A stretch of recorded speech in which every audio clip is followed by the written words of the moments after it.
Hi, Maggie. Thank you for coming and welcome to the show.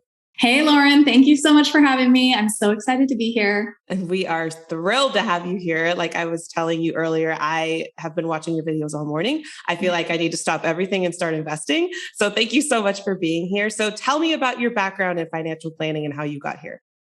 Yeah, so I really am passionate about money management and just getting really good with money because I grew up on the poorer side of things and just, more in that lack and struggle. And I really, really wanted to get to a point where I could make decisions out of a want versus what can I afford. So that sent me down the path of finding out what jobs actually pay good money. That led me to finance, which led me to really become passionate about it because I was like, okay, I'm learning this and I'm also helping others along the way get really good with their money and figure out what to do with their money that they've accumulated. So after working at the big brokerage firms, I started to see that people didn't really get attention from financial advisors like myself, like I was at that time, unless you had hundreds of thousands of dollars to invest. And so that really got me thinking about starting my own business where you could get help and learn how to invest regardless of how much money you actually had to invest. Even if you have $10 or $100 or something, you can just get started with the foundational principles and start to put your money to work when you can afford it versus waiting till you accumulate hundreds of thousands to actually walk into a big brokerage firm and work with a traditional financial advisor. So that's what really led me to start Money with Maggie and why I'm just like so passionate about helping people that don't have that typical access because it is game changing when you get really good with your money and you can make those decisions, like I said, out of want instead of just necessity. Totally. Because I find financial planning to be really, really intimidating. Like it's one of those things where it's like, if you talk about taxes with me or financial planning or investing or anything, I just like start to fall into my shell and go, I don't know what to do. So I think it's really amazing that you just kind of grabbed this topic by the horns and just went for it. So when it comes to investing, and you mentioned this in a couple of your videos, and you just mentioned it now, you can start with something like $10. Where should we put that $10? And is there a recommended place to do it, or does it really depend on your situation? It very much depends on your situation. But what I tell beginners that are actually ready to start investing, and how you know this, I think, is if you've got that high interest debt paid off, if you've got a bit of an emergency fund saved up, and you've got your short-term goals covered. So anything that you need in the next couple of years, then once you're there, you can then start to put a percentage of your money into an investment. It can be something as simple as a few index funds.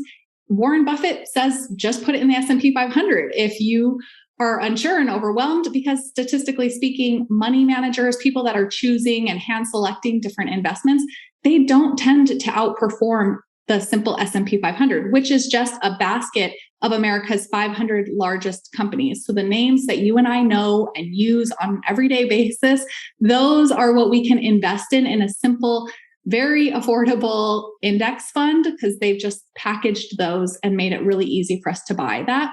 If you're not at that point where you've got that kind of foundation and you're ready to invest on a regular basis, I still say you can start with $10 or $100 for educational purposes. So as you are working to pay down your debt, let's say you take $100 and you divide that up, you can take 80% and put that into a few index funds. So you can get like the S&P 500, you can get a small cap fund, and you can get an international fund. And you could just Google international index fund and just pick one. And then you can pick a couple of stocks and put 20%. Maybe you get two stocks and you get Amazon because you shop on Amazon, and you get Apple because you use Apple products.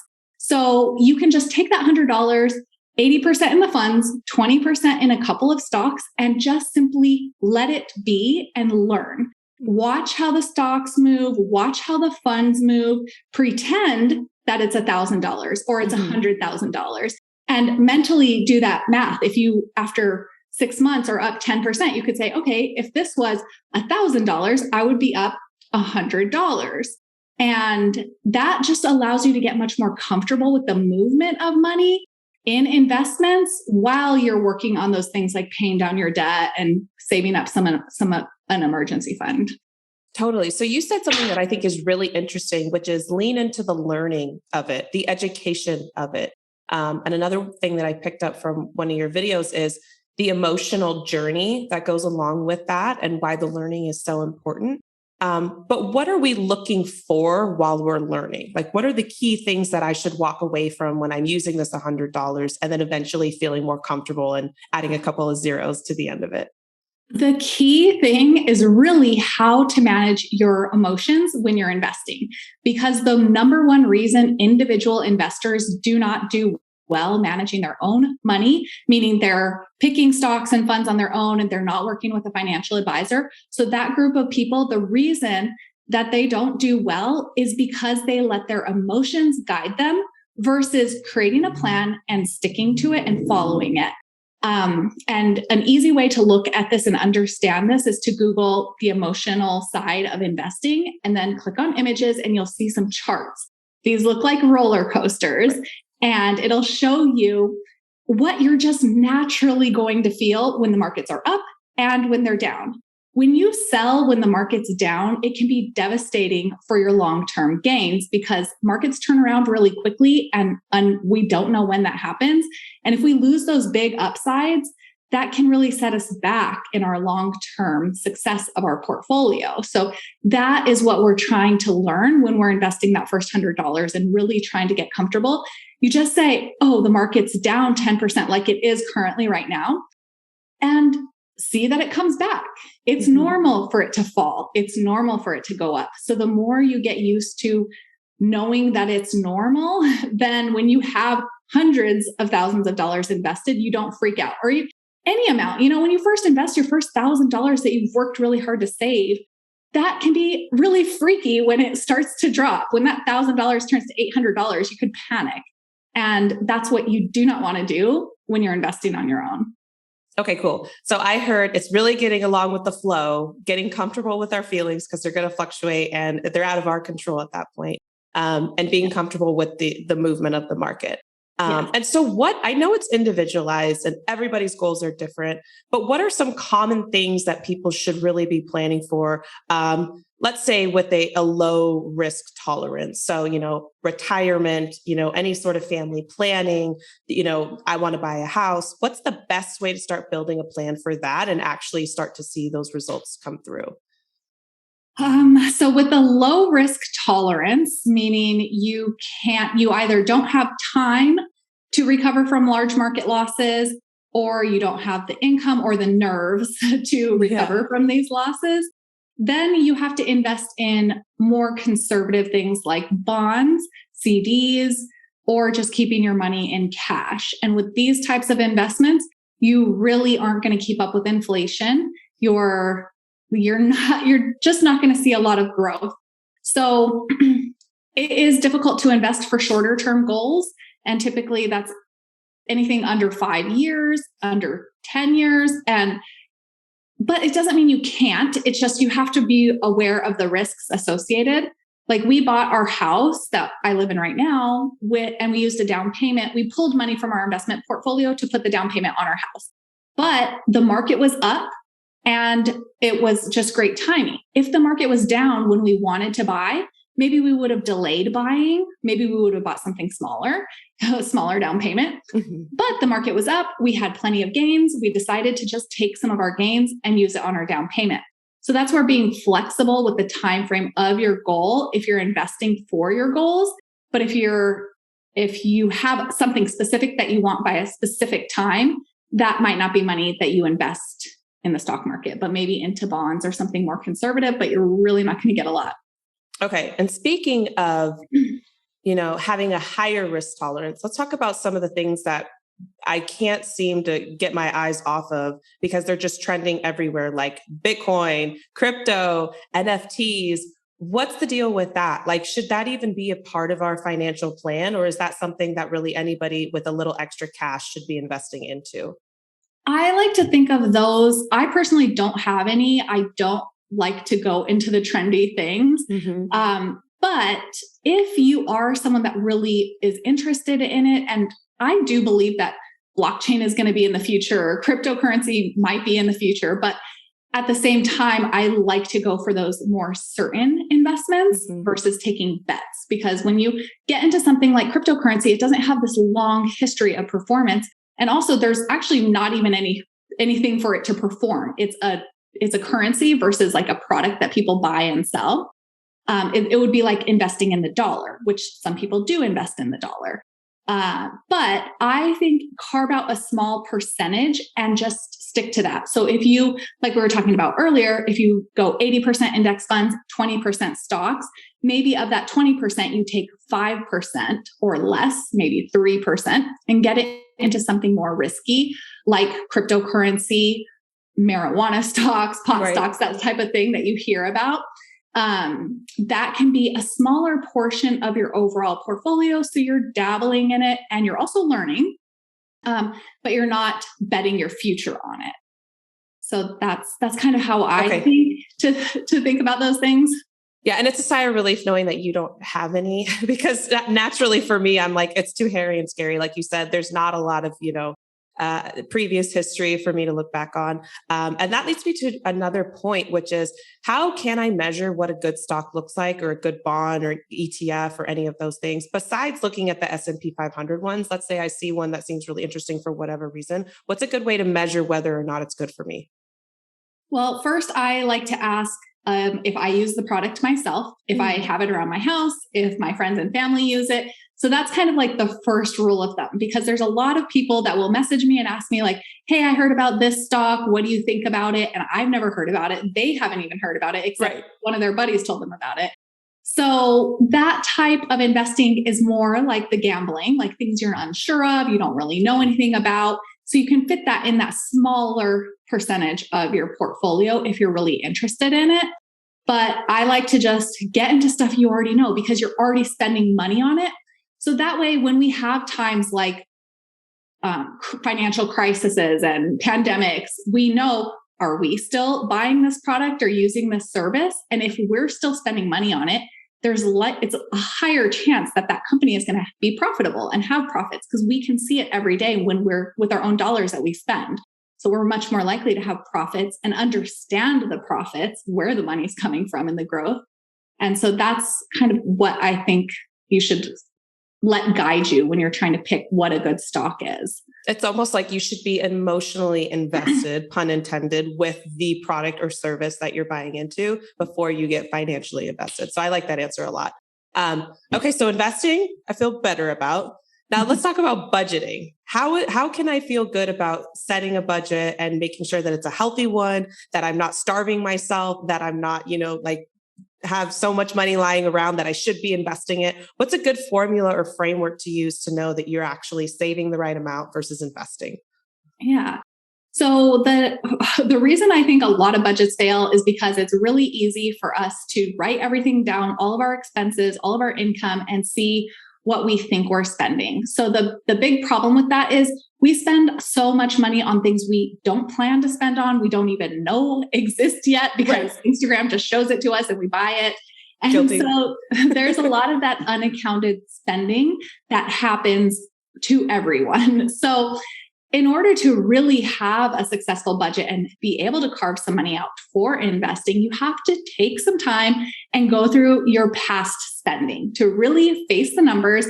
And people do not want to do this work, but I've done it. I did it when I really started getting serious about my finances. I just sat down, I went through my bank statements, I categorized my spending, and I really got real with the numbers. Like, where is my money actually going? Because then you can, as you look through that list, there's going to be some things that pop out at you that just make your heart sink. That you're like, oh my God, that was such a waste of money. Why did I spend that much money on that category? And then there's going to be areas where you're like, oh man, I wish I could spend more in this area, or that was like a great purchase.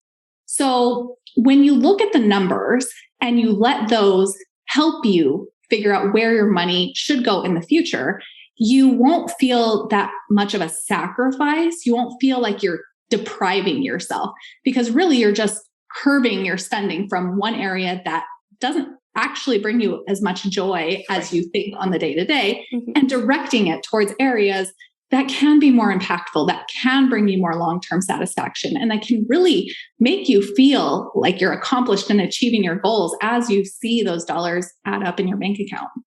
Okay, brilliant. I like it. We got to face the music, get real with ourselves, and then just start allocating funds other places and moving it around and stretching it a little bit. Yes. Okay, so I lied. I do have another investing question that popped up. So let's say I've set a goal that I want to sell this stock at a certain number.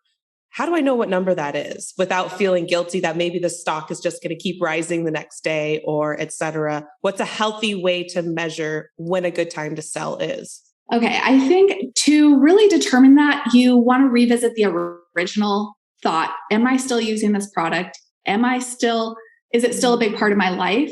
And I like to do this once a year. So you make your decisions of what you're going to own, you buy those, and then once a year, review those. So I carve out the last 2 weeks in December, sometime, maybe even the last week, and I look at all of my investments. And I don't like to hold a lot because then it makes this review process really long and difficult. Right. So we have maybe 6 stocks, and we have 3 types of funds. But I like to just keep it small because then your money can be more impactful. There's the idea of concentration builds wealth while diversification maintains wealth. So I like to get concentrated on some investments. Anyways, going back to your question, how do you know when to sell your stock? So every year when I'm doing this review process, I look at the 5 or 6, 7 stocks that we own. And then I ask myself, are we still using this? Is this still a big part of our future? Do we see any competitors coming up that are overtaking this space? And let that recommit you to the stock for the next year. And then just decide this every single year going forward. So it can be really hard because you mentioned getting emotionally involved with your stock, thinking emotionally about your stock. You don't want to get so emotionally attached to your stock that it's done so well for you that you don't want to sell it. Because you do have to say, is this actually going anywhere? Maybe it's seen its growth. Maybe it's time to switch to something else. Yeah, I like that a lot. And I like how you said it's an annual check-in. I think it's really nice. I like routine, and I also like, having things to look forward to and deadlines. So I think that makes sense. And it's nice to know that it's once a year, not me just checking my E-Trade account every single day and making an emotional decision. Okay, cool. So that sounds really good. What are some of the biggest mistakes that you see individuals making when it comes to investing, budgeting, or any sort of financial planning? So with investing, definitely paralysis by analysis, spending so much time reviewing all the options, trying to find the best thing. There is no best thing. It changes from year to year. Yeah. What was best last year is not going to be best this year. And there's no certainty in what's going to be the best. So just getting invested, let that be enough. It doesn't have to be perfect. You can change it. It'll evolve. You might be in something that has a high fee associated. Well, next year, make a change to that. Get something in a lower fee. So don't get so caught up in just looking for the best next thing that you just waste all of your time, because time in the market is so much more than timing the market. So the longer you're in the market, the more likely you're going to have success in growing your portfolio over time. So that's number 1, just that paralysis by analysis. Number 2 is buying way too many stocks, taking your money and spreading it out way too thin because you want a part of everything. Well, in that case, you're just not going to have enough money invested into any one single thing to have real growth. Another big mistake I see is people waiting to invest. There's just this constant waiting, like, I'm going to do it later. I'm going to do this first. You've got to get started. From talking to so many wealthy clients, I used to always ask them, is there anything you would do differently with your portfolio? And the main thing everyone said, even people that had millions of dollars, they would say, I just wish I started sooner. Seeing how much my account has grown, if I would have started sooner, wasted less money, I could have even more. Everyone always wants to have more. Right. But getting started, even if it's just a little bit, so that you can get that momentum and that habit formed, and then add more to it when you could afford more. Amazing. Okay. So I get it from an individual standpoint. What happens now when we're in a relationship? We're building a family. It's moved into family financial planning and you're building it with a partner. What are some goals or some things that people should incorporate into their family financial plan? Well, I always tell people to make sure your retirement is taken care of first. When people start family planning, everyone wants to set up accounts for their kids and plan for their college. That's nice, of course. But if you're not well established with your own finances, taking care of your kids, you're going to leave the burden of them taking care of you in retirement versus just giving them the gift of being self sufficient in retirement. And as a grown adult, you want to really have a good sense of your own finances.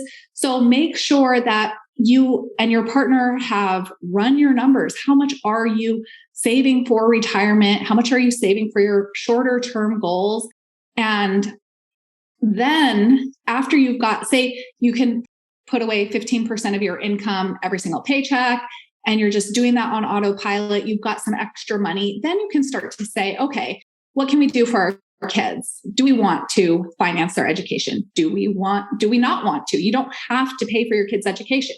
You can, but maybe you don't want to. So have those conversations of how much or how, like, if you even want to, and then look into some good options. 529s are great for saving for college because your kids can pull that money out income tax free versus regular investing accounts, a custodial account, for example. When they pull that money out, you have to pay tax on the growth or the gains of the account. So if you've been investing for 15 years for your kids, there's going to be a lot of gains in there, and that money is going to go partially towards taxes. But if you had put that in a 529, you save all that tax money if they use it for college. But you also can invest in a custodial account for them. Maybe it's for a down payment for their car or their first apartment or something like that. So you can open up a custodial account, and other relatives can gift money to your kids. So we all know most people have too many things, and especially children. There's just like too many toys, too much stuff. Totally. So if you just tell your relatives, like, hey, why don't you gift them $20 of stock or something like that, that can really benefit their future long term and not clutter up your house. What an interesting idea. And I love that idea because you're right. And I have a 2.5-year-old son and I step on a Lego every 20 minutes. So I love what you're saying. And this is going to sound like a really silly question, but can you buy a 2.5-year-old kid stock and it's legally theirs? Or is that something that is held till they're 18? How does that even work? You can, and it would be in a custodial account. So when you open up a custodial account, it is your kids' money, but you're the custodian. Sure. So that money is just in their name. When they do become 18 or 21, depending on the state you live in, then that account has to go to the kid. So that's something you want to think about. If you have any worry that your kid is just going to like take all the money and go to Tahiti or something, right? That's going to be something you have to talk to them about. Right. Because it will legally be theirs. They have to change it when they become an adult. But with the 529, that money is supposed to go for college. So did I answer the question? You sure did, and more. And I've asked you so many, and we don't have to go any further because I feel like I'm just like ringing you of everything. But no, thank that's you okay. so much. Totally good. We're totally good. I was just like, wait, did I? Sometimes I give too much information. I know. Well, and I heard COVID brain is real. Like I know people that had COVID literally like last year, and they're like, my brain is not the same. By the way, we could edit this part out, but it's to your point. You're doing great. You're so sharp. Other than that, is there anything else that you think, especially fiancés, who we're really practiced with, anything that they should be looking into as they enter a marriage and are starting to build a life with somebody else that isn't just their own anymore? Well, definitely talk about money, talk about your finances, ask each other how much debt you have, how much money do you have saved? What's your spending like? Some of these conversations people don't even have until they're already married or well into their relationship. Ask it early on. Ask these questions early on, because when we hear statistics of money and finance being a large contributor to divorce and problems in marriage, why not take the extra time to set yourself up to have a really strong financial foundation with your partner? If that means you two save extra before you get married, you delay getting married, you live in a cheap place. My husband and I had him move in with me. I had a $100,000 home. It was $950 a month. And I had him move in with me so that I could save up more money, because at that time, I really didn't have much. I was still in debt and I didn't have money to my name. And he's 6 years older than me. He was further along in his finances. So he had more savings. But I was like, I have to get some money in the bank. I've got to get this taken care of. So you can move into my place. We can pay super cheap rent and just keep our bills really low and then just bank all that extra money. So that's what we did for a year before we moved into a nicer place together and increased our expenses. So I really encourage people to talk about it, be transparent with each other, create financial goals, because then it'll help eliminate or reduce a lot of that tension with individual spending in the future, because you'll be on the same page of like, okay, these are our priorities. This is the kind of life we want to build. We want to take these kinds of vacations and we don't want to stress and argue about money. So the only way I think to do that is to just be transparent, open, honest, and be real with each other. Amen. Thank you so much for joining us today, Maggie. You are amazing, and I could talk to you for literally ever. Thank you so much for having me. I love the work that you're doing. It's just so great to really help people as they're preparing for this big life transition. So I really appreciate the work that you're doing in the world. Oh, of course. And where can people find more of you or get in touch with you if they want to work with you for their financial planning? Yeah, so moneywithmaggie.com is my website. I'm on Instagram, YouTube, everywhere as Money with Maggie. And I have an online course coming out. It's going to be my third launch that I'm opening up at the end of March. So I would love if anyone's interested in learning the foundational things to really start investing successfully. You can check that out. If you're catching this, after my next launch, just jump on the wait list and I'll keep you updated for the future launches that I have. I also have a 4 steps to invest downloadable guide that walks you through what accounts to use, what investments to buy, how to set your investing budget. It's really thoughtfully created to really help you take those first initial steps and get moving with your investing so that you can set yourself up for long-term wealth building. So you can grab that from my website, moneywithmaggie.com.